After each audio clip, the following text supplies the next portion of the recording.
Rutherford Issues with Bryan Barrett on FM 101.9 and AM 1450 Murfreesboro, FM 100.5 Smyrna. Listen and watch at WGNSradio.com.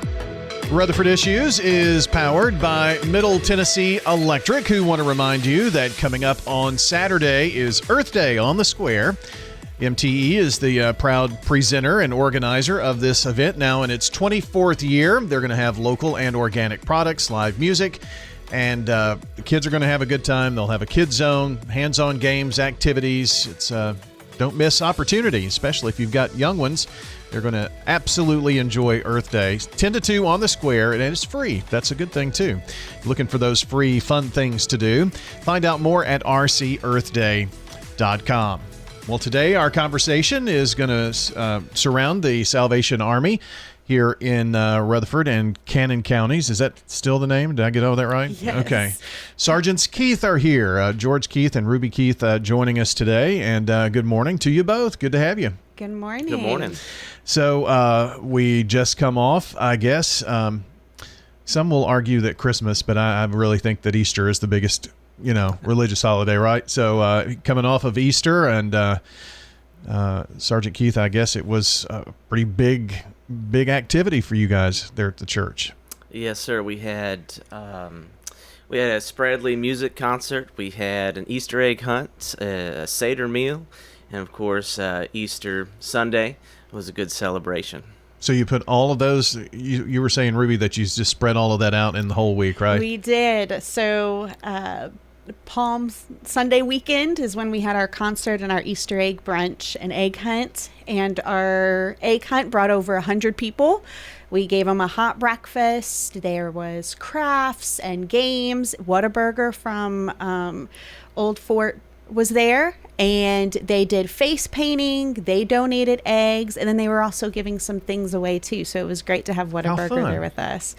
And then we even did a science experiment with them to show them and demonstrate how our sins can be washed away with Jesus. And so that all led up to the big egg hunt. We had over 1,000 eggs hidden in our backyard, as we call it.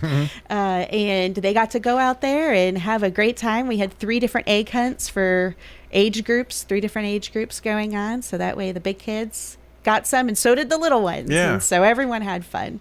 You've got a really great back area right behind the property, don't you? Yes, that's why I kind of laughed at backyard, because it's much bigger than just a backyard. But yes, it's great. We are definitely looking forward to utilizing that space more for more things. Yeah, might as well. And who knows the future? I know that there's always been conversations of what could we really do with this property to impact the community. So yes. Hopefully those conversations are continuing. And Ruby, kids are such a big part of, they get so excited about the holidays and Easter, and this is really a good way to sneak in a little bit of the word, right? That's absolutely right. And that's why it was so important. We've learned over our years, you put the Easter story before the egg hunt. Because after the egg hunt, you've lost, you're competing with chocolate and all of There's that. no competing there. So yes, we always make sure that there's a little bit of word in there somehow, and also an invitation to church. So everybody went home with a personal invitation as well as a postcard inviting them to come back for church on Sundays at 10 o'clock for Sunday school and 11 for church. George, I don't know that a lot of people, when they think of the Salvation Army, they may think of, they're there in disasters and, serve hot meals or, helping in homeless situations. But, every Sunday there's a church service, right? Yes, sir. At 11 a.m. is our worship service. 10 a.m. is Sunday school, of course. And really, the Salvation Army was started as a movement of the church, and we continue that tradition to preach the gospel of Jesus Christ, to meet human need in His name without discrimination. And everything that we do, our disaster services, our homeless services, our financial services, all of that comes out of a need to share Jesus with people. Because if someone's worried about their rent or worried about where they're going to sleep next or what they're going to eat, they don't really want to hear your gospel until you meet that physical need, and that's what we try to do every day. Well, and that's also a way to, help meet their need, but also gives you the opportunity that you wouldn't have Exactly. if you weren't doing that, right? Yeah. You mentioned a Seder. So walk us through that for some people who don't really understand what that might be. So the Seder is actually a Jewish festival. It's their Passover meal. And so we were able to, we don't do a full Seder meal, and it's condensed. And we link the Passover with Christ's life, with his second coming. For example, a tradition is to leave a chair out for Elijah, a spot for Elijah, and Jesus, as the Messiah, fills that spot, and we leave that chair out as Christians still because we're waiting for him to return. Yeah, that's awesome. I think sometimes, we can get lost in tradition or get caught up in tradition, and but it's good to remember those things, especially, Absolutely. with what was fulfilled in just those. I mean, there were between Friday, Saturday, and Sunday 3 Jewish festivals that were all celebrated, during the time, right in a row. Passover being one of those, that the Lord fulfilled when he was, crucified and then rose on that Sunday. Absolutely. Yeah. Absolutely. So it's good to think about those things and remember, and if you've got an opportunity with an egg hunt, Ruby, or whatever it is, whether it's children or adults, just a means to spread the word. Absolutely. Yeah. And it's why we also had the concert on Friday night with Spradley Music.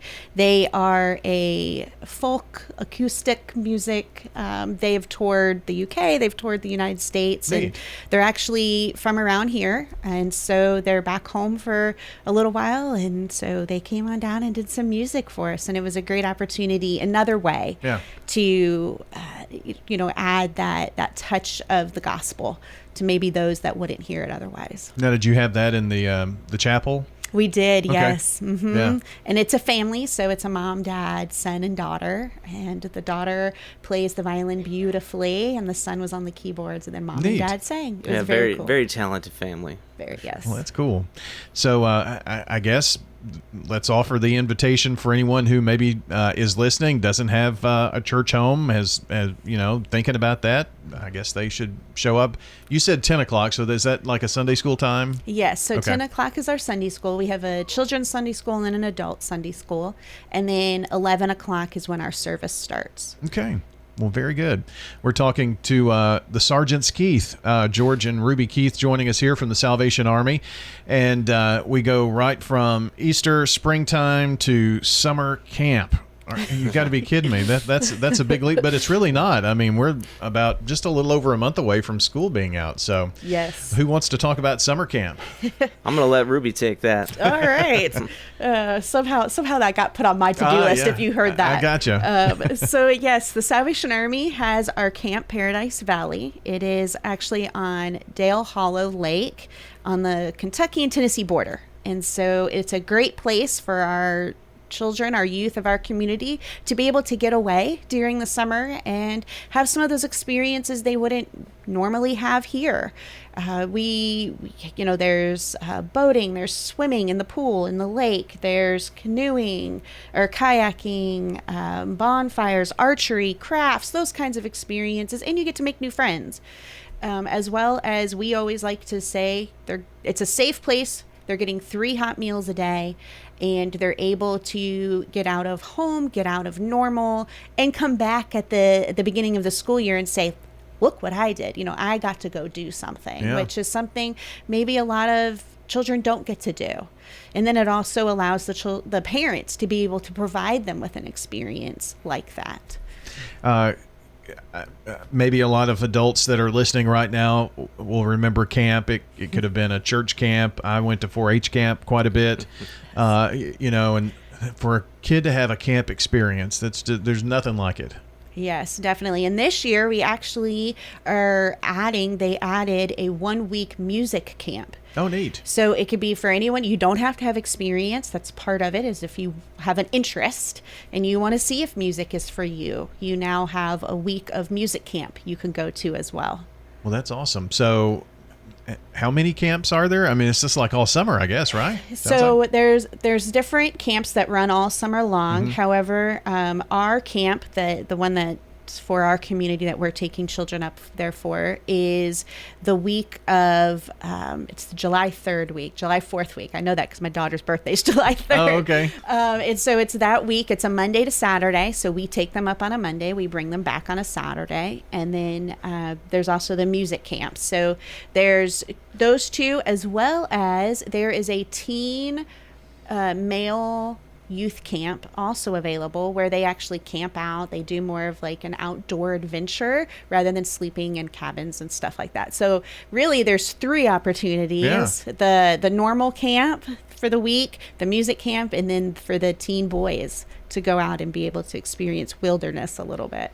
That's a little probably much for me. I don't know, George. I love that stuff. You're a teen camper? Our boys are, and our daughter's in the Scouts as well. So we love camping. Okay. Well, that's yeah. I'm actually hoping that that's my camp assignment, but we'll see what happens. Well, that might be a lot of fun. Yeah. If you're into that kind of thing. So, is that a week long? I couldn't imagine it being a week. It is. It really? Whew, man. Mm-hmm. Okay. So, yes. There's showers and everything. Okay. Don't worry. Well, that's good. That's good. I was going to say things with teen boys could be a little ripe by the end of the week, but yes. The opportunity for the youth here in our community. Who is this open to? I guess. So this is open to any kids that are children that are 7 to 17. And actually, because of sponsors and great opportunities for them, it is actually free. Really? For attendees. And so you just go to the website. It's kind of an interest form, so it doesn't mean you're automatically enrolled. You fill it out. It sends us a notification. We contact them, and then we're able to register them for the actual camp week. So we try to make it as easy as possible, and then we will actually hold a once they are registered, we'll send them a date of a night where all the families are going to get together. So that way the kids kind of know each other, as well as the parents kind of know us, who they're dropping their kids off with. And then they have friends before they go. Yeah. So yeah, that's our process: online registration and then meeting in person. Now, do we do that from SalvationArmyMurfreesboro.org? Is there a link? Okay. Mm-hmm. And there's summer camp there. And then you'll be able to fill out it tells you each week, tells you what they're open to, what they're going to be doing that week. And then you'll be able to register from there. Yeah, I see. SalvationArmyMurfreesboro.org/camp if you want to go directly to that, where you can register a child. And there's also a donate button if you want to help send a child to camp. Absolutely. Because of investments and for people giving, we are able to provide that unique opportunity for children to do this. And we firmly believe that camp changes lives. It's there where you learn to interact. It's there where you learn that little bit of independence, right? And you get to do these new things and test your fears a little bit, right? Like if you're a little afraid of water, well, all your friends are going, you want to go too, or maybe you've never been in water, or you never, been to a lake. You've swam pools or whatever it may be. And so it's okay to test some of those fears that children sometimes don't have an opportunity to test in a healthy, safe place. Well, that's where I took swim classes, and I won't sink like a rock, but a slow rock now. But at least that kind of got me introduced to that. So, have you been to Camp Paradise Valley before? Yeah, we have been. It's a beautiful camp. I've heard it's beautiful up there. Really, it is, and along that lines of camp changing lives, in that teen boy camp. Yeah. One summer we had a young man come, and the first day. We almost sent him home because of his attitude, and he was picking fights and everything. But by the end of that week, he had accepted Christ, and then he was going to the Salvation Army. This was up in Maryland, and he I stayed in touch. I was friends with his pastors, his corps officers, and that summer changed him. Like, he was a young leader in the church, and was a good example to the kids. And it was actually the first summer that he didn't get sent home. So it really has an ability to impact a child for the rest of their life. So, are there any dates that we need to be aware of, Ruby, about this? Or for the interest, getting that form in? I guess the sooner the better? The sooner the better. Okay. Especially because it is an interest form, and we definitely want to get them registered by the second week of May. Oh my gosh. Yeah. It's here. So it's here, ready or not, it is here. And so definitely as soon as possible, let's get in contact. Let's be able to sign them up. Well, I'll put links here on the podcast page to this, as it says Unlock a Summer of Growth, Fun, and Lifelong Memory. So can't beat that summer camp, and you can't beat the price either. So get in, get registered, and enjoy that. All right. Well, thank you both for coming in. It's been fun. Thank you, Brian. Our friends from the Salvation Army joining us today. It's Sergeants George and Ruby Keith here on the show. And again, I'll put a link to the podcast up here on, or a link to their website for camp sign up on our podcast there as well. Have a great day, everybody. We will see you back here next time for another edition of Rutherford Issues.